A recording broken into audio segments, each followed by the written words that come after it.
തിന്മയെ നന്മ കൊണ്ട് ജയിക്കുക.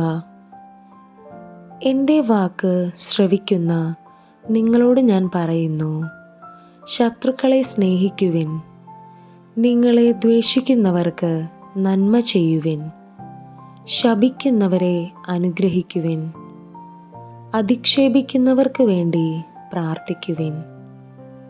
ഒരു ചെകിട്ടത്ത് അടിക്കുന്നവന് മറ്റേ ചെകിടുകൂടി കാണിച്ചു കൊടുക്കുക. മേലങ്കി എടുക്കുന്നവനെ കുപ്പായം കൂടി എടുക്കുന്നതിൽ നിന്ന് തടയരുത്. നിന്നോട് ചോദിക്കുന്ന ഏതൊരുവനും കൊടുക്കുക. നിന്റെ വസ്തുക്കൾ എടുത്തുകൊണ്ടു പോകുന്നവരോട് തിരികെ ചോദിക്കരുത്. മറ്റുള്ളവർ നിന്നോട് എങ്ങനെ പെരുമാറണമെന്ന് നിങ്ങൾ ആഗ്രഹിക്കുന്നുവോ അങ്ങനെ തന്നെ നിങ്ങൾ അവരോടും പെരുമാറുവിൻ. നിങ്ങളെ സ്നേഹിക്കുന്നവരെ നിങ്ങൾ സ്നേഹിക്കുന്നതിൽ എന്തു മേന്മയാണുള്ളത്? പാപികളും തങ്ങളെ സ്നേഹിക്കുന്നവരെ സ്നേഹിക്കുന്നുണ്ടല്ലോ. നിങ്ങൾക്ക് നന്മ ചെയ്യുന്നവർക്ക് നിങ്ങൾ നന്മ ചെയ്യുന്നതിൽ എന്തു മേന്മയാണുള്ളത്? പാപികളും അങ്ങനെ ചെയ്യുന്നുണ്ടല്ലോ. തിരിച്ചു കിട്ടണമെന്ന് പ്രതീക്ഷിച്ച് വായ്പ കൊടുക്കുന്നതിൽ എന്തു മേന്മയാണുള്ളത്?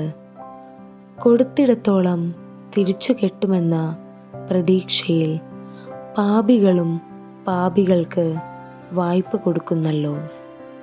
എന്നാൽ നിങ്ങൾ ശത്രുക്കളെ സ്നേഹിക്കുവിൻ.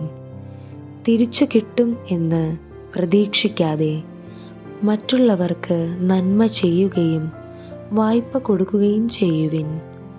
അപ്പോൾ നിങ്ങളുടെ പ്രതിഫലം വലുതായിരിക്കും.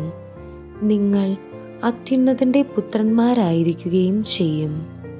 കാരണം അവിടുന്ന് നിന്ദിഹീനരോടും ദുഷ്ടരോടും കരുണ കാണിക്കും.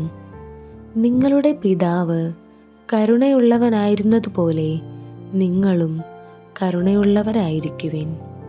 യേശുവേ നന്ദി, യേശുവേ സ്തുതി, യേശുവേ ആരാധന.